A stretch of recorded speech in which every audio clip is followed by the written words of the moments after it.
Okay, we're looking to establish what we call a reverse De La Riva hook. Okay, this is also known as a split squat position when he's operating here. All right, guys, see what I do right away. I don't want my knee to fall to the ground and him to drive his knee over. Okay, this is gonna turn into a whole new series of problems for me here. So if you're not used to playing reverse De La Riva, when he goes to knee slice, make sure you're keeping your arm under your own leg so your knee doesn't fall completely to the mat. This will stop his knee from going to the mat as well, okay? Now, from here, I can use my free hand here to keep him away and push and block. If you're used to this position, you can use both hands, okay? Now, from here, if we play reverse De La Riva, which we're not gonna do, our foot's gonna be up, okay? Some people are bringing their foot here, getting a steam a lot. Never have your foot here. Toes are always gonna be up, okay? Otherwise, we're going to be looking to use this foot right away, okay? So we're going to try to bring his knee to the mat between our legs, not in front of our legs. So what I'm going to do is I'm going to hip escape from here. I'm going to get my left foot in front of his shin. Now with both my half guard hook and my shin on shin hook, I'm just going to stretch my feet to bring his knee to the floor, okay? Once we get here, let's just work on some good details to establish a good knee shield, okay? Guys, there's different ways to play a knee shield. Last week we looked at a variation where you have a butterfly hook in, what we call a half butterfly guard, okay? There's things like a high knee shield here, okay? We're gonna be playing a low knee shield this week, okay? Also referred to as a Z guard. So our top shin is tight to the hip, all right? Now from here, as soon as we put his knee on the mat, our bottom leg is playing an important job too. We wanna get this really tight to his knee. So if you don't land here, this is fine. Just make sure you straighten your leg and back heel it tight, okay? So we have good control over his knee. Think of the knee lever we did the last 2 weeks. I want to keep his knee tight to the floor, okay? I turn to my right hip and I get my reverse De La Riva hook in. I'm pushing him off, okay? From here, we're going to use a small hip escape to get our outside foot in front of the shin, okay? Now from here, I'm just going to stretch my feet. Bring his knee to that. Once we get here, I'm still keeping him away. Pushing, if he's getting really tight, framing. Back heeling tight at the bottom leg. Keeping the top shin tight against the hip. Make sense? Alright. Out of, okay, like if he attacks my foot, this is the only one I want to talk about because it's kind of dangerous. If he locks up a full toe hold here, there's tension running through your leg. Don't shoot your leg super hard. You're going to pop your own knee, okay? Instead, slowly extend your leg, okay? They might not let go all the way like that, but it's going to affect his leverage, and then a lot of times we can start to operate from here. Okay? If he drops back for like a straight ankle lock position, like single leg X, anything like that, okay, that's when we're going to like either take the sweep or use this position to start fighting any leg locks you might be going for. So off of our frame, some of you already did this, it's fine. Okay? We're going to go back to the burrito grip. Okay, so 2 on 1 here. When we burrito grip, again, we're not just grabbing his wrists and like keeping our arms loose here. He's stronger than me. He's going to be moving around with this a lot. So whenever we burrito grip, we're bringing our elbows in and we're keeping this tight to our chest. So now if he pulls away, I have pretty good leverage over this arm. Okay? Now, that detail we did when we landed here, tightening this leg, is going to go right back into the dominating sweep, the knee lever. Okay? So if we didn't already, we're going to re-tighten this leg through. And that tightening of the leg is going to help pull ourselves underneath of our partner. Okay? As we do that, my left foot's going to go up over my right. So I go under, this foot gets tight to his knee, my left goes under over my right. And from here, again, I'm making a small bridge, turning my hips. If he doesn't do anything, we're just going to complete the sweep. Now, so from here, what's going to happen a lot against somebody experienced is they're not just going to fall over, they're going to find ways to like post and stay on top. Okay?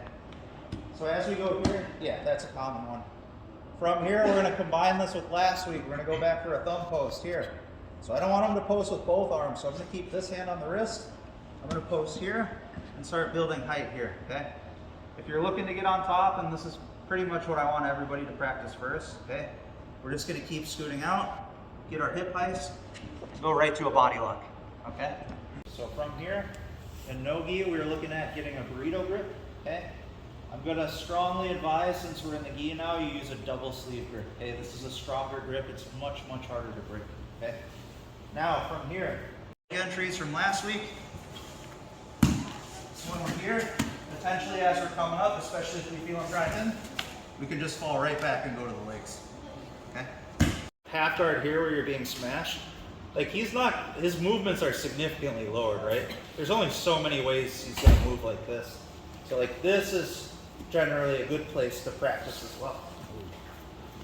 Yeah. And like I think that light bulb that went off, like when I show with no hands, like that's where you really get a good feel of like what to do with your legs. I did want to bring up off the knee lever here. Okay, and this is gonna happen a decent amount. As we get under it, what some people are gonna do is they're actually gonna backstep this foot. Okay. Guys, what is he doing when he does that? Exposing his back. So you're just gonna take his back if he does that. Okay.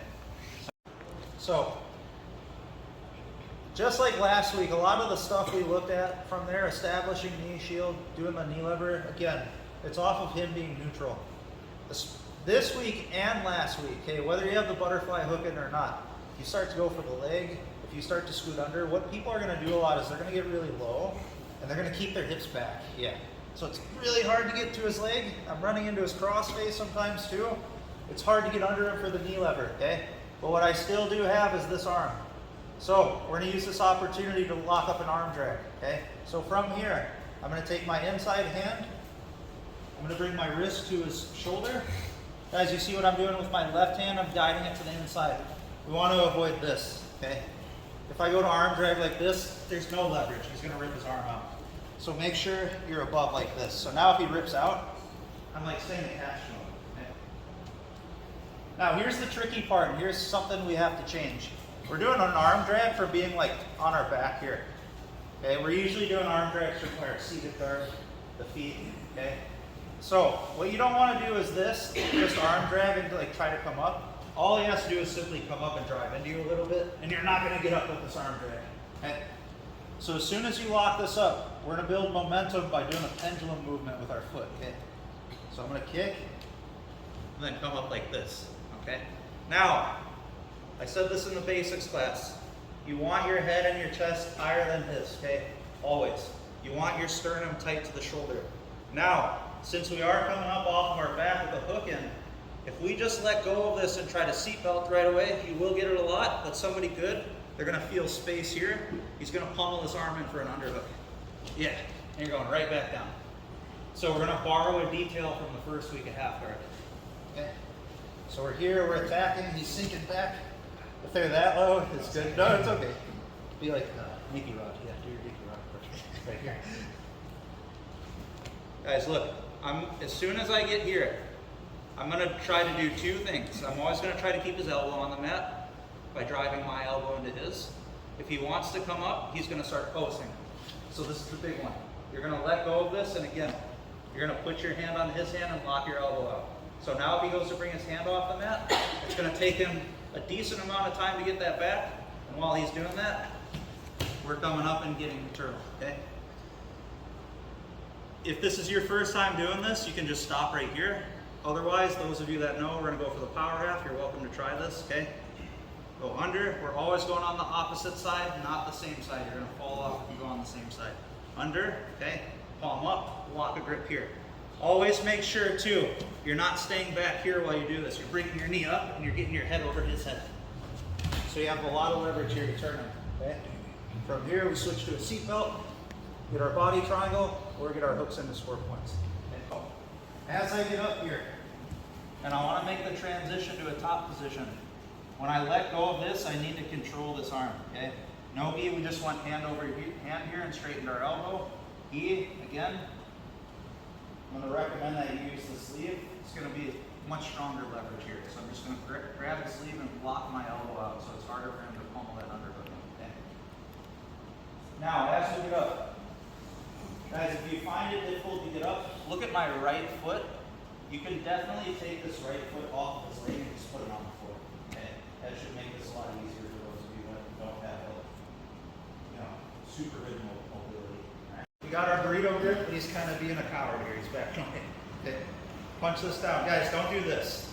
This is different. He's going to pull this away pretty easy. Yeah, punch this wrist down. Here, pendulum. Sit up, cover the hand. Okay? So he doesn't come up with you. Okay? As soon as we get here, power half. Always palm up here, guys, so we can drive the elbow. Knee comes around, head comes forwards. That'll give me the leverage to push him down. Anchor the shoulder, seat belt, hip escape, hooks, or better, your body triangle. I want to use this as a premise to set up a common sweep here, the Shaolin sweep. Okay. Does it need to be off this premise? Absolutely not. There's ways we can force this and actually play this game. Okay. But this is a pretty good place to start. Okay. So at any moment, he could make the decision to bring this arm over and do what we call a hip switch. Okay. All right. So this is very similar to week one. The only difference now is I still have a knee shield in. Okay. I still have pretty good frames here. So let's go back. We're gonna make 3 frames in total. So my knee shield is gonna be the first frame. I'm gonna frame in his lat, and I'm gonna frame on his knee. Okay, so he goes to hip switch again. 1, 2. Okay. Now that we are in the gi, it is a pretty strong option if you guys want to take your right hand and grab the gi pants by the knee here. Okay. I don't want him posting out with this leg or doing anything to try to stop me when I go to hit the back row motion. Okay. So from here to sweep him, I'm going to go over my left shoulder. Okay. So I'm going to start to look that way. I'm going to start to extend my feet to the ceiling. That'll carry you through the motion here. Okay. Start layering on your details. Layer on the hip movement. Okay, which is very specific to this technique. This comes over. I get my frames. Okay, we stopped. No momentum. Not ideal, but it'll still work. Watch. As soon as I extend my legs, this weight's gonna move. Definitely more difficult, but still very possible. Yeah, what are you going? Just go right away. Look, you have a post on the arm here, and you have a connection to the leg with your left or your right hand. Okay. We can always look to start pushing them out here, coming to the side, and again looking for different avenues into the legs here. Far arm attacks. Okay. Definitely a no-gi with the far side arm drag. If we can get a strong hip bump motion and a strong reaction back, definitely, that's a good setup. Okay. Even stronger in the gi. Okay. See, like Shaolin himself do stuff like this back in the day. Ulysses was asking me, like, as we're setting this up, can I preemptively look for grips here? Definitely. Okay. This is also one of the places where you'll use a thumb down collar grip sometimes versus this. This can be a good grip to like extend him away with that hip bump. And then when he comes back in, again, same thing. So again, it's not specific to what we're doing right now, or not exclusive to what we're doing right now. Okay, this is definitely a move that like you guys can build into an attack versus just like a reaction based thing. If that makes sense. Okay, good. Any questions?